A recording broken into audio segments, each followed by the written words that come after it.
Joining us is Dr. Tosin Taiwo. He's a GP registrar in Norfolk in the UK. He joins us now. Thanks for joining us on the program. Thank you for having me. How are you looking forward to the so-called Freedom Day, as it's called, in the UK, June 21?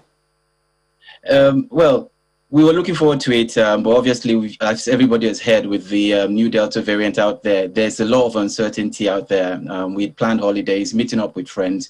The usual, mixing up and having social engagement was going to increase, but we don't know. That would be the short answer. And we understand that Prime Minister Boris Johnson is expected to consult his cabinet this weekend on whether to push back the date or not. But what do you think, from what you're seeing on ground, the vaccination, the cases? From what we've seen, talking about the vaccination push is going quite well. I've been involved in it a bit as well. And it's gone quite, we've moved down the age group now. We're going to the 25 to 29-year-old group. And over 50% of the adult population they've had their second dose, which is obviously helping move us towards the so-called herd immunity that we all talk about. So it's going well in that light. Now, also relating to things on ground, we're a bit, looking up north to see what's happening. That there's been a bit of a pickup of people having a slight surge in cases of the new variant of the disease. When you say new variants, because, I mean, we're hearing tougher restrictions in Greater Manchester and other parts, and this is to combat the Delta variant. Yes. Yeah. Yes, so the Delta variant, or the Indian variant, as everybody knows it as, there's been a slight surge in the Greater Manchester area. Just listening over the news, our Health Secretary, Matt Hancock, has talked about it. So there has been a slight concern regarding that as well. We think they're putting things in place anyway. Okay, and you think that reopening will go on as planned? I honestly don't think so. I suspect the big rumor around town is that they are going to push it back about 2 weeks. So maybe we're looking at first or second week of July.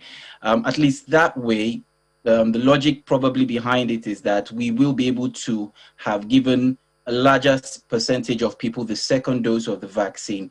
And we know from recent data that has been put out there that although the Indian variant is quite virulent, the infectivity rate is high, people that have had particularly the second dose of their vaccines are either not suffering as bad or are not catching it at all.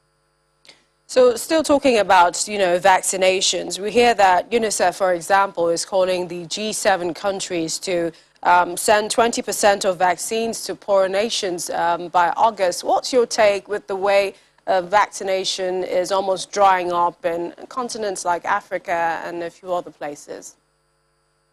It's definitely a bit worrying. I'm glad UNICEF has done that. We're talking about the COVAX facilities that have been put around everywhere. They usually draw all the big companies together and they have a certain percentage that they donate. And do not know the details as to why they've dried up, unfortunately. But that particular push, I think they'll be discussing that at the G7 summit as well. And obviously for all the developed countries, it bodes well for them to help stem the pandemic in the African countries or in the other sub-Asian continent to reduce the spread to their countries as well. I'd like to thank you, Dr. Tosin Taiwo, GP Registrar in Norfolk in the UK. Thanks for joining us at this time. Thank you.